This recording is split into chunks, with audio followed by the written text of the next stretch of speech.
It's always fun when you've been working on a mod project on a home arcade machine and you can finally put a pin in it and say, it's done. It's finally done. That's right, I'm proud to say that my Arcade1Up Dungeons and Dragons Shadow over Mystara mod is finally done. I've been working on this for a while. I've gutted this cab several times, trying to figure out the final version of what I wanted this to be. And it's finally done. I'm done. I'm settled. It's over. It's finished. And it looks beautiful. I'm very happy with this mod. This used to be an Arcade1Up Generation 1 Street Fighter. And I tried to replicate what a Dungeons and Dragons Shadow over Mystara 1996 Capcom arcade could potentially look like. But obviously, you know, I didn't want to have another 4-player cab, so I went with 2 players, and I had to put in extra buttons to make sure we could play all of our PC games on it. Have a working coin door here from X Arcade Coin Doors. Got a 20-inch monitor in here. That's right, that Dell 20-inch monitor with the TULSA Arcades monitor mount, TULSA Arcades bezel, TULSA Arcades kickplate with the X Arcade coin door in there from TULSA Arcades as well. The artwork comes from Escape Pod Online. Looks absolutely beautiful. The marquee comes from Angel Otero from Disability Upgrades.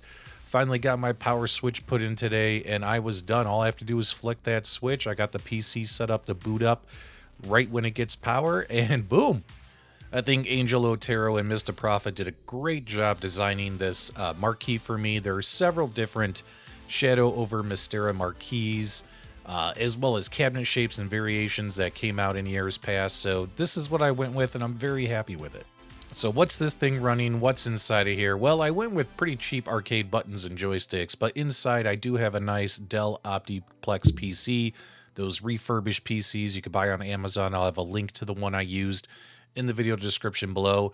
And inside that PC, I installed a Batocera solid state drive, a 2 terabyte drive, which I also picked up from TULSA Arcades, so the work was already done for me. All I had to do was connect the SSD, set up my computer to change the BIOS settings. That way, once the computer receives power from the power switch, it automatically boots up and boots into Batocera, map my controls, and I was off and running. And what's really nice about having this 20-inch monitor is 20-inch monitor mods are always still a fantastic way to go with your Arcade1Up machines, because whether you're playing a horizontal game or whether you're playing a vertical game, plenty of real estate, looks sharp, looks beautiful, monitor looks crisp and bright from every angle. All the colors look great. Yes, Tulsa does sell a bezel, plastic bezel you could put over the monitor. That's the only thing I didn't buy. That's the only thing I didn't want. I didn't feel like I needed it.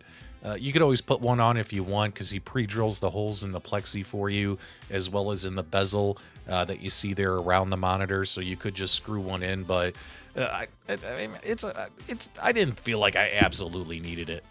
And this 2 terabyte Batocera build is really nice. I mean, it's got tons of emulators on here, thousands upon thousands of games. All your console games are on here. Your Nintendos, your PlayStations, your Segas, your Dreamcast, your Sega Saturns, your PlayStations, your MAME arcade games, other arcade emulators. It's all on here, man. But like most multicades, sometimes you're going to suffer from limitations. So, of course, I just have this Arcade1Up where I just have 2 joysticks, 12 buttons, you know. It's set up for 2 players on joystick and button games. So a lot of the trackball games and things like that, spinner games, I'm not going to be able to really enjoy on this. But then again, that's why I have all my other multicades in my house. This is going to be fun to play through for, you know, all the, you know, joystick and button kind of games. If I want to take a look at them here on this screen, have no problem seeing them on this nice 20-inch monitor. And the Dell Optiplex PC that I have installed in here, because I got to be honest, guys, I'm really digging the PC mods. Really enjoying tinkering with PCs and Batocera and other front ends versus messing around with Raspberry Pis. I'm so over Raspberry Pis. You have no idea. But it has enough horsepower, as you can see here, to run games like this is the Dreamcast version of Soul Calibur. Runs it great, as well as many of the other Dreamcast and Nintendo 64, PlayStation 2 games, etc. And although with 2 terabytes of games, I have access to play many, many games that I already have access to play on my other multicades, there's a little bit of game redundancy there in my house. I mean, Geez, man, I have so many ways to play all these games. It cracks me up. It makes me giggle. But it all depends on like what kind of experience am I thinking today? Do I want to play it on a 24-inch screen? Do I want to play it on a 20-inch screen? Do I want to sit down in front of my candy cab and play? Things like that. That's the kind of stuff that excites me. Is like, depending on how do I want to play these games today, is what excites me about having access to these games on multiple devices. But of course, then nostalgia kicks in, right? And I remember that this is my Dungeons and Dragons cab. And although there's a lot of games on here, probably the two main games I'll play the most on here are my Dungeons and Dragons Tower of Doom beat 'em up game, as well as Dungeons and Dragons Shadow over Mystara, which is what this cabinet's themed after. These are fantastic games. Some people don't like them. I don't care. I love these beat 'em up games because unlike a lot of other beat 'em up games where you only have like two things you could do, jump and attack, there's so many ways to play this game. Just like a Dungeons and Dragons game, you have all different kinds of weapons you can select from. You get to pick up all different kinds of items. You can cycle through. Do I want to throw oil bombs? Do I want to throw daggers? Do I want to throw hammers as my secondary weapons? You get to level up in between the rounds. You also get to choose your path. Like if you beat this stage here, it says, well, where do you want to go next? Do you want to go to the village or do you want to go to the mountains? Choose your own adventure, which is what Dungeons and Dragons is all about. Beautiful sprites, beautiful characters, beautiful animations. And even on the first game here, Tower of Doom, like the game was already cool, and then Shadow over Mystara came out, and then they just made it so much better with even more tweaks and fine-tuning the gameplay, things like that. I mean, I've always been a Dungeons and Dragons fan. Love the movies. Played Dungeons and Dragons when I was a kid. Played it with some friends, even in my early 20s.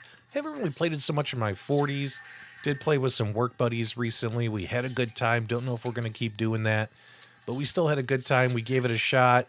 It was fun. All of us sitting around, some buddies from work, and reliving our youth. But when it comes to these two arcade games, these arcade games are available on the Xbox platform as other consoles. You could buy them and play them. But of course, playing them on an arcade machine is, kind of what makes it special because that's what they were designed for. As we wrap up this showcase video, we'll obviously show the headliner, Dungeons and Dragons Shadow over Mystara. You get even more characters to select from compared to the first game, Tower of Doom, as well as improved gameplay mechanics, some additional features and fine-tuning they did. Obviously, a different storyline, even a better storyline than Tower of Doom. And it just tickles my fancy, man. I love these games. I mean, I grew up playing a lot of the Sierra games like Dungeons and Dragons, Pool of Radiance on my computer. And then, of course, when I discovered these arcade games, I fell in love with these two arcade games. And I've always enjoyed them over the years. So always wanted to make a Dungeons and Dragons themed arcade machine for fun. And hopefully I'll keep it for a while. We'll see. I probably will. It was a fun little project to do. Definitely encourage you to check out doing some more PC mods, tinkering with Batocera, other front ends, expand your horizons, and all that kinds of stuff. Hopefully you enjoyed this showcase video of this mod. I really like it, but definitely let me know what you think. Give me your thoughts, feedback, reactions below. And if you enjoyed this, give us a thumbs up on the way out. And as always, my dudes, thank you for subscribing.